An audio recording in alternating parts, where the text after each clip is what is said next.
you're like, I don't know if I can't speak for you, but like for me, I feel like I'm just at the ceiling and I've just been like chipping at this fucking ceiling for so long. And I feel like if I could just like crack through that like I'm right there, like my face is pushed up against this motherfucker and it's been there for so fucking long. Like I don't know what else I could do, but I keep fucking chiseling. Where do you feel like you're at in the scheme of all these things and what's, motivating you to keep going?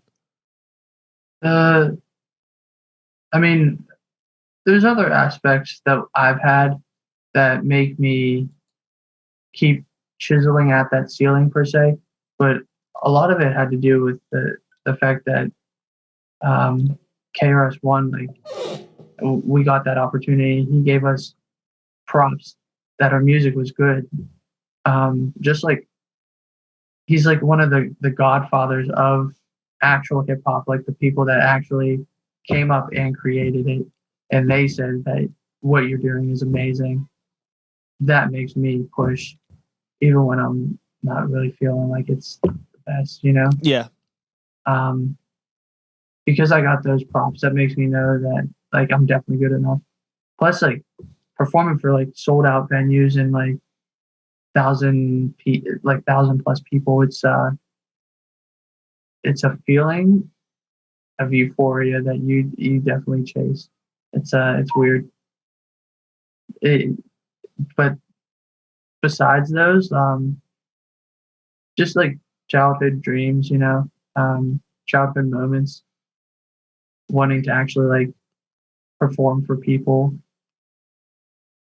I don't know. I like making people happy.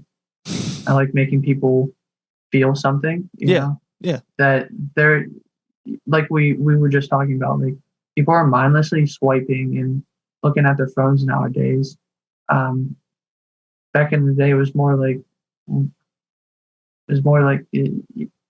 you're actually talking to people. You're making a connection. Mm-hmm. But now, like people aren't even making a connection with themselves. It's hard enough to make a connection with yourself instead of another person, even somebody that's close to you.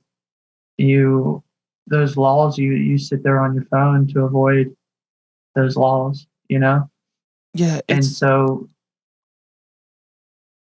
if I can make somebody feel something and take away that moment of that law where you're just trying to fill, if I can fill it with a feeling that's something that's organic and meant for you to feel as a human and to experience and then unpack yourself and to make you think about it, that's what makes me keep going. You know? that's, yeah. Yeah. No, that's what's up, man. I feel like it's such a weird time because nobody really talks to each other. As you've mentioned, we're all kind of just on our cell phones all the time. Mhm. And we put so much of ourselves out there that, like, a lot of times, like, you could just, like, know somebody kind of well without knowing them at all because of how much people put on their fucking Instagram or whatever. So, like, maybe part of you doesn't even feel like you need to even go out of your way to try to get to know some people these days just because of, like, how much they already put themselves out there.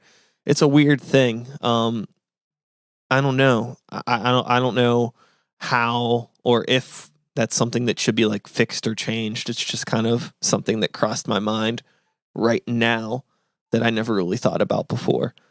Just in terms of like, getting to know somebody. Like there's people that I've never, maybe like I've never really met before, but I've been friends with on Facebook for like years. And it's like, oh, I know that they're into collecting records and I know that they really like PBR and I know that they really, really like this band and like all of these things that you shouldn't really know about somebody that you don't know. But now I know all of Yeah. these things. I don't know. I don't know if it's a good thing or a bad thing. Just thoughts rambling around in my head. No, I understand, man. I definitely I know where you're sitting at. I definitely agree on those. Uh, and that's why I miss these kind of conversations, man. You Uh, know, the thing that I find fascinating about people like you is like you could tell like you're not soft spoken, but you're a very relaxed demeanor and very calm. I could tell you think about things before you say them. you probably think about a lot. You're an introspective person and very, very centered, it seems. But when you're on stage, man, the beast comes out. So what is that like for you in terms of like channeling that energy? Do you just like save it up and let it go on stage, or do you find that like you become almost like a different person, like you tap into this different part of like your spirit if you have a microphone in your hand?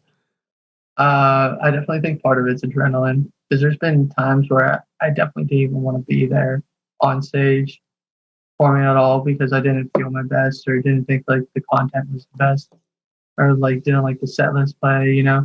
But the adrenaline like makes me get into it, you know. A lot of it also has to do with like feeling myself, you know, not feeling good in my skin or whatnot. Usually, I don't really, I don't know. As an artist, like I know most artists that I've ever talked to, they're pretty sensitive people. I'm a pretty sensitive person, you know.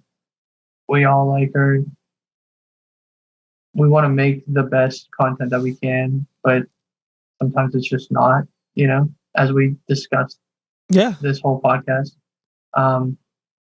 And so that ends up like making you not like yourself or like what you're doing, you know. It's just a snowball effect that happens sometimes, yeah. There's writer's block. And so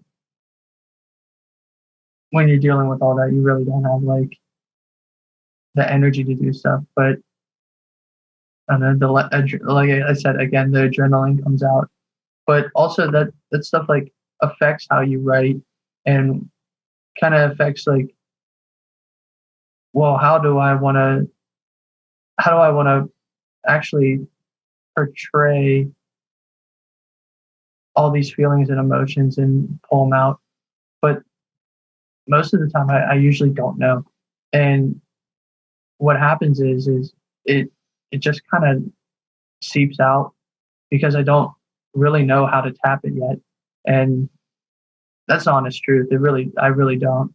I have a hard time with actually talking to people close to me, you know. And usually the only way I can is to write down how I feel, and it's after the point, so I'm like reminiscing on it, you know. Yeah.